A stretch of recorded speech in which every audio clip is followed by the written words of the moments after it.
Among the busy servers pacing between tables, the clinking of cutlery and the hiss of the espresso machine filled the air as the packed cafe buzzed with the typical midday rush customers chatting over their meals. Marcus, a dedicated waiter with a kind smile and an excellent sense of detail, had worked here for years, always being kind to every customer, no matter who they were. But today something was different. At a window-facing corner table, a woman in a wheelchair was studying the menu quietly. Her name was Claire, and she was dressed modestly but elegantly. She seemed reserved and almost distant, but Marcus came over with his usual warm demeanor, ready to take her order. "Good afternoon, ma'am. Can I get you started with something to drink?" she asked, looking up briefly before averting her gaze, and then looking away. "Just water, please," she said softly, but there was a hint of hesitation or even discomfort in her voice. At first, Marcus didn't think much of it, because he had served a variety of customers and knew that some people prefer to keep things to themselves. However, when he returned with her water and later her meal, he couldn't shake the feeling that something wasn't right. Silly barely spoke, giving brief answers and avoiding eye contact. It wasn't rudeness. There was something else, something unspoken. When she was done, she put money on the table, more than enough to cover the bill. But as Marcus picked it up, something caught his attention. A folded newspaper that had been purposefully left behind.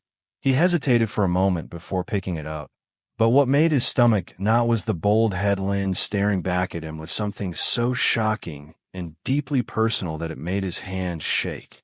Marcus stood frozen, looking at the newspaper headline once more to make sure he wasn't dreaming. The words suddenly struck him like a lightning strike, shaking him to his core. It wasn't just any news article, though. It was about him and something from his past that he believed had long since been forgotten. His heart raced as he turned the pages in search of more information. With a lot of questions racing through his head, he looked toward the door in the hopes of seeing CLA, but she was gone. The area where she had been sitting felt uncannily vacant, as though she had disappeared. Into thin air Marcus ran to the window, overlooking the busy street, but she was nowhere to be seen. His hands were clenched around the paper. Who was she, and how did you find out?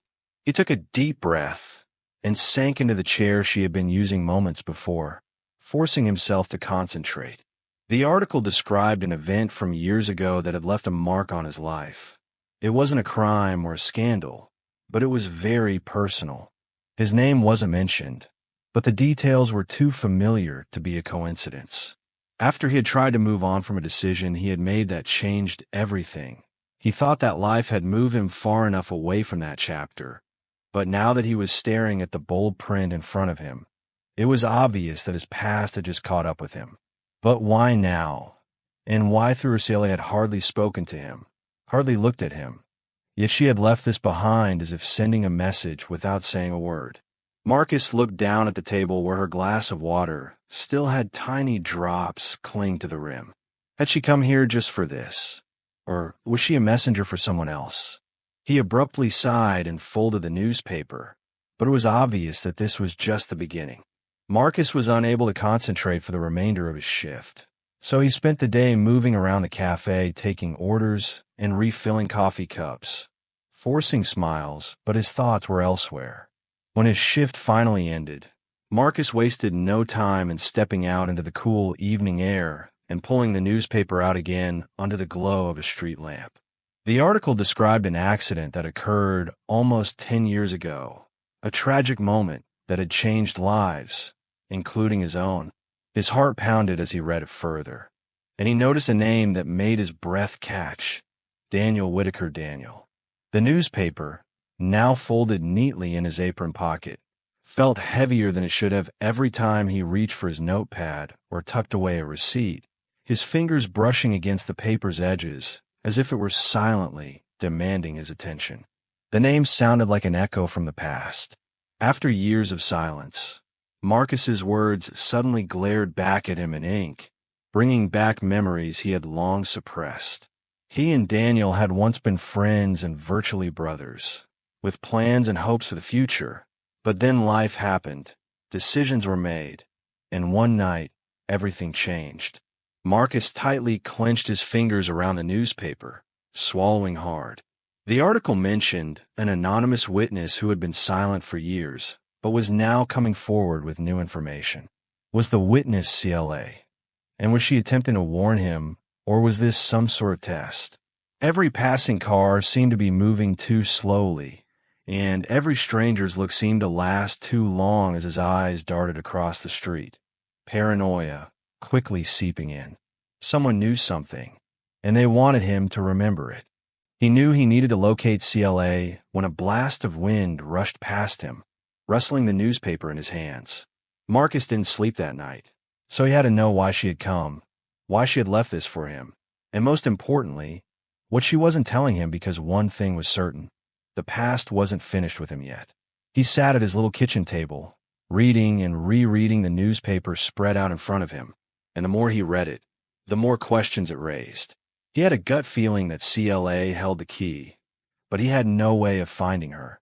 She had left no phone number or note, just this newspaper, like a breadcrumb, guiding him to something he wasn't sure he wanted. He decided in the morning that he had to return to the location where everything had occurred. It was only a few miles outside the city on a quiet road that was hardly used other than on that fateful night. Marcus hadn't been there in years and hadn't wanted to, but now that the past was catching up with him, he had no other option. The route had changed throughout the years, with new signage, and the driver was nervous, his fingers clutching the wheel more tightly than was required. A new layer of asphalt, but the weight in his chest didn't change. He pulled over close to the location, the headlights suddenly striking him with the memories. The tires screech. He stepped out as soon as everything stopped, his feet crunching against the gravel, and a gust of wind carrying the subtle smell of rain made the moment feel even heavier. He turned slowly, scanning the area, half expecting to see CLA waiting for him, but all he could see was the distant hum of highway traffic and the rustling of trees, and then he noticed a figure standing just beyond the tree line. His breath seized when he saw it wasn't CA, but rather a man in black attire who was observing him. Marcus stepped forward, his heart racing, and he called out, "Who are you?" The man didn't respond, so he reached into his pocket and took out a folded piece of paper, held it up for a moment, then let it fall toward him. As he landed at his feet, Marcus knelt down, his hands shaking, and unfolded the note, which had one sentence written across it in hurried, uneven handwriting. Asterisk, you are unaware of the entire story. Asterisk, asterisk, he looked up with a shiver down his spine, but the man had already left. Marcus stood motionless, the note tightly gripped in his hands, his eyes darting to the spot where the man had been standing only moments before. The wind whispered through the trees, but he was nowhere to be seen, and his heart was racing as he read the words again. The asterisk asterisk Q is not as familiar with the entire story as we are. His pulse pounded in his ears as he looked around the trees, his instinct telling him that he wasn't alone and that someone had let in first CLA. What did that mean? Now that they were pushing him in the direction of something, his fingers shook as he shoved the paper into his pocket.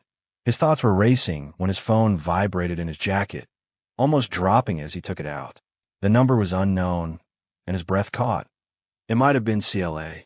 It might have been a man or someone else entirely. He hesitated before saying hello, paused, and then a woman's voice said, "Be careful.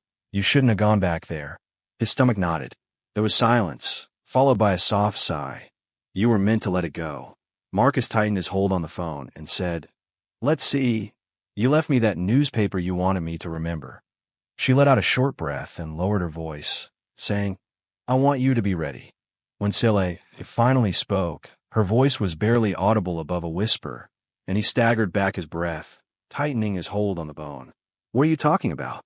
Marcus asked, suddenly aware of every movement around him, including the rustling of leaves, the distant sound of a car passing on the highway, and the fact that he wasn't alone that night. "Marcus, you don't," she responded, and the phone ended. Marcus was standing there. The weight of her words was crushing him as the phone remained tight against his ear. He wondered why they had remained silent for so long, and who else might have been there if he hadn't been the only one there that evening. Marcus remained silent. His thoughts were filled with the echoes of darkness, CLA's asterisk asterisk, There were other people there that night besides Q. Asterisk symbol. His heart pounded as shards of the past appeared in the form of half-forgotten noises, images, and impact. He had told himself he remembered everything, but now DAP was creeping in like a shadow, and a noise brought him back to the present. He heard a footstep behind him and turned abruptly. His hands clenched instinctively as a figure. Not the man from before, but someone else, came out of the trees. Marcus's breath caught as the man approached, his face lit by a street lamp's faint glimmer. His features were faded and older, but they were still distinct. Daniel Waker is the same Daniel that appeared in the newspaper article.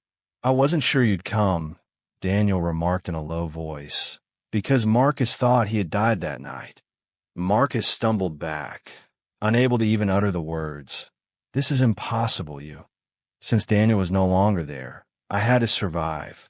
Daniel spoke as though he could read his thoughts. His eyes were unread, yet Marcus couldn't place something in them. Marcus shook his head, gasping for air. "No, I saw the wreck. I stayed until the ambulance arrived." And they said his voice broke. They were wrong. "Did you feel the ground shift beneath him?" Dielk's jaw tightened. "Because someone didn't want me to," he whispered. Because the guilt he had carried for years, the sleepless nights, the shame, it had all been built on a lie. Marcus scowled. "What are you saying?" Daniel let out a slow exhale. "The reality is that Marcus that night, when I was driving, Marcus experienced a sudden, chilly shock of knowledge that made his heart race as the memories suddenly became sharper and more hazy. The switch and the argument, his voice was almost audible beyond a whisper at the last second before everything went dark. And it was me." Daniel gave a nod, and someone made sure he forgot. The past hadn't just come to him.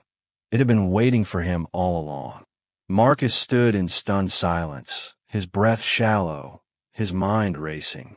He had spent years believing one version of the truth, carrying guilt for something he believed he had witnessed, not realizing he had been at the center of it all. His hands trembled as the weight of Daniel's words set in. "I was the one driving." Marcus's knees felt weak. Marcus was the only one who whispered to himself.